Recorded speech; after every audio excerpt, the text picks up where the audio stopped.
Assalamualaikum warahmatullahi wabarakatuh. Salam sejahtera buat kita semua. Apa kabar teman-teman semua yang luar biasa? Ketemu lagi dengan saya Royan Supraigi, dan pada kesempatan kali ini saya hadir kembali ke ruang dengar Anda, ruang lihat dan ruang rasa. Dan pada kesempatan kali ini saya akan berbagi dengan teman-teman semua terkait dengan bagaimana kita bisa mengelola pikiran, perasaan, dan tubuh kita sehingga kita jauh lebih sehat lagi. Salah satu episode kehidupan yang saya lalui beberapa saat yang lalu mengajarkan saya untuk bagaimana belajar untuk mengelola tubuh, mengelola pikiran dan perasaan saya untuk jauh lebih positif lagi, lebih tenang lagi menjalani kehidupan ini.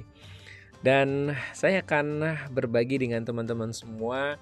Pada episode tersebut saya belajar banyak hal terkait dengan bagaimana kita memanage pikiran kita, bagaimana manage perasaan kita, dan terutama bagaimana memanage tubuh kita untuk jauh lebih sehat. Nah, berbicara tentang kesehatan, yang paling penting dalam kehidupan kita terutama adalah kesehatan jiwa dan raga, jasmani dan rohani. Kesehatan mental dan spiritual kita terutama itu juga penting sekali untuk kesehatan yang kita miliki hari ini. Nah, bicara tentang kesehatan tersebut, tidak lepas dari bagaimana proses yang terjadi dalam tubuh kita. Dan untuk bisa melakukan proses dengan baik, apakah itu metabolisme tubuh, aliran darah, pencernaan, dan lain sebagainya, maka dibutuhkan adanya input. Jadi ketika kita bicara tentang kesehatan, maka tidak terlepas dari input yang ada, yang kita masukkan ke dalam tubuh kita. Apapun bentuk input itu. Kalau kita bicara makanan, maka yang akan kita bahas adalah bagaimana makanan-makanan yang kita masukkan ke dalam tubuh kita itu adalah makanan yang sehat, yang bernutrisi, yang halal dan baik. Tentunya teman-teman pernah dengar halal dan thayyib, halalan thayyiba. Halal itu teman-teman sudah tahu definisi halal itu baik cara mendapatkannya maupun dari makanannya tersebut. Nah, baik atau thayyib itu bisa jadi itu halal tetapi tidak baik buat diri kita.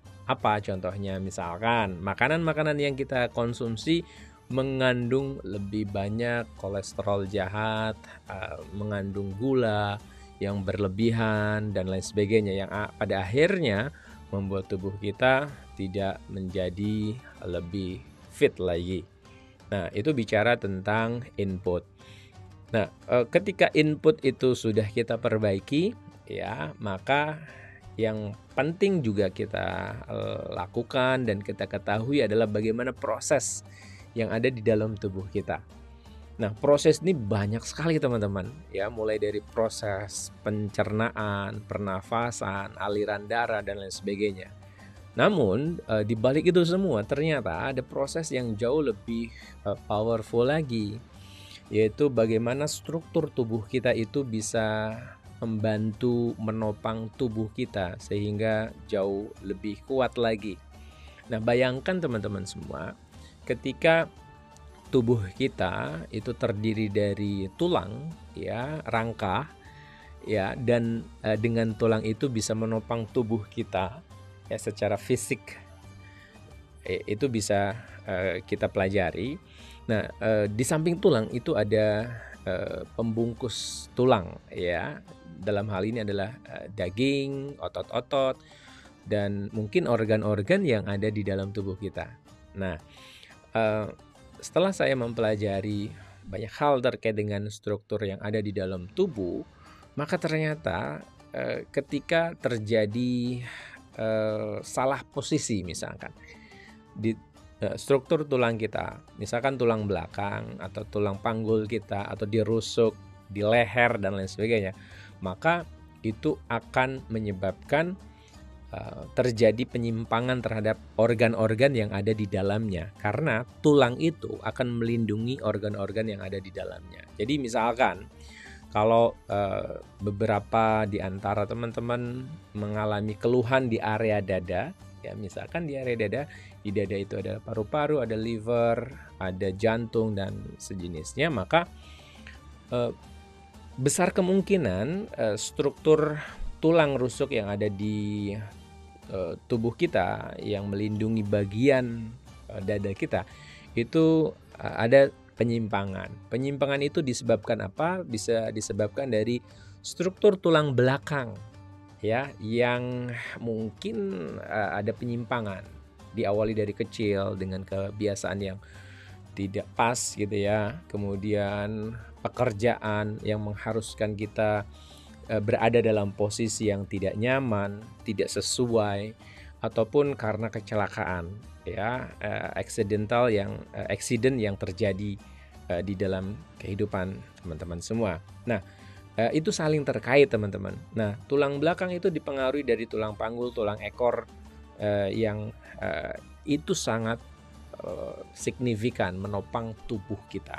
Jadi kalau misalkan kita runut dari belakang, kalau kaki kita, misalkan teman-teman sering mengalami keluhan di bagian dengkul, maka fokus penyembuhannya itu justru bukan di dengkulnya, tetapi di tulang panggulnya, pinggangnya. Karena biasanya misalkan struktur panggul kita atau tulang belakang kita atau di bagian tulang ekor kita ada yang tidak beres, maka dia akan menekan ke bagian lutut.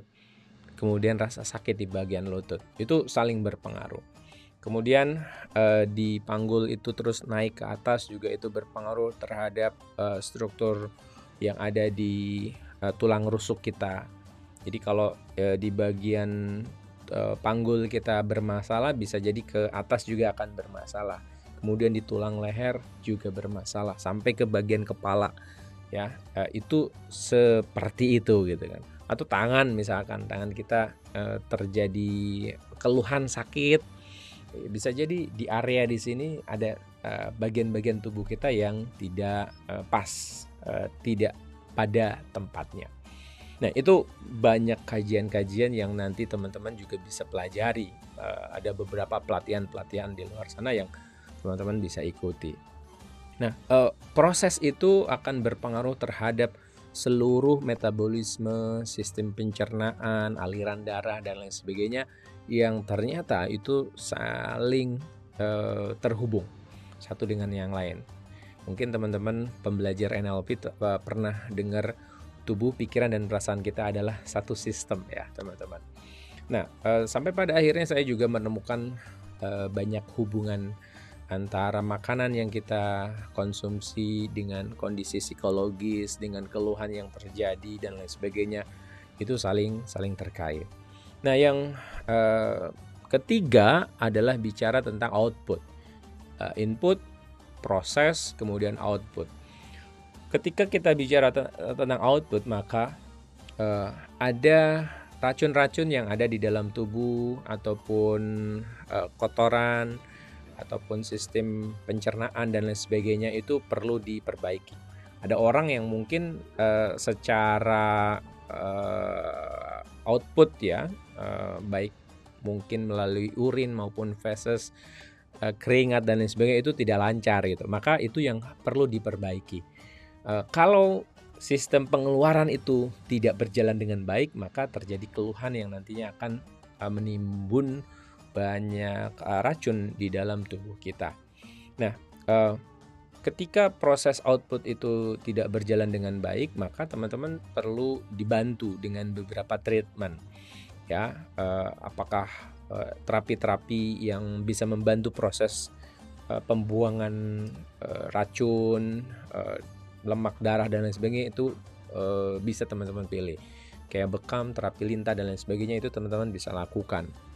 Nah, bicara tentang proses tadi, maka input tadi teman-teman jangan sampai teman-teman memasukkan racun di dalam tubuh kita melalui apa? Mungkin konsumsi obat-obatan berlebihan atau bahkan obat-obatan yang kita minum, suplemen dan lain sebagainya yang itu bahannya sintetis, itu sangat dianjurkan untuk diminimalisir, jika perlu bahkan dihindari. Nah, ini proses yang teman-teman juga perlu mulai aware hari ini. Karena apa? Karena kesehatan itu penting sekali buat diri kita. Kalau kita tidak sehat, mungkin teman-teman punya mobil mewah, punya rumah yang megah, punya harta kekayaan yang berlimpah, tetapi teman-teman tidak bisa menikmati. Dan ketika teman-teman tidak sehat, tidak fit, juga tidak bisa beribadah dengan optimal, dan itu juga kerugian buat diri kita. Ya, walaupun ketika kita sakit, ada sudut pandang, ada mindset yang bisa kita tanamkan. Nah, ini kaitannya juga dengan cinta, ikhlas, dan syukur.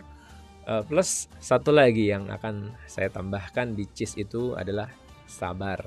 Jadi teman-teman tetap stay tune di channel Roy Anja Suprayogi. Saya akan banyak berbagi nanti di area kesehatan, dan teman-teman bisa mengikuti channel ini untuk perbaikan kesehatan kita bersama-sama. Terima kasih. Assalamualaikum warahmatullahi wabarakatuh.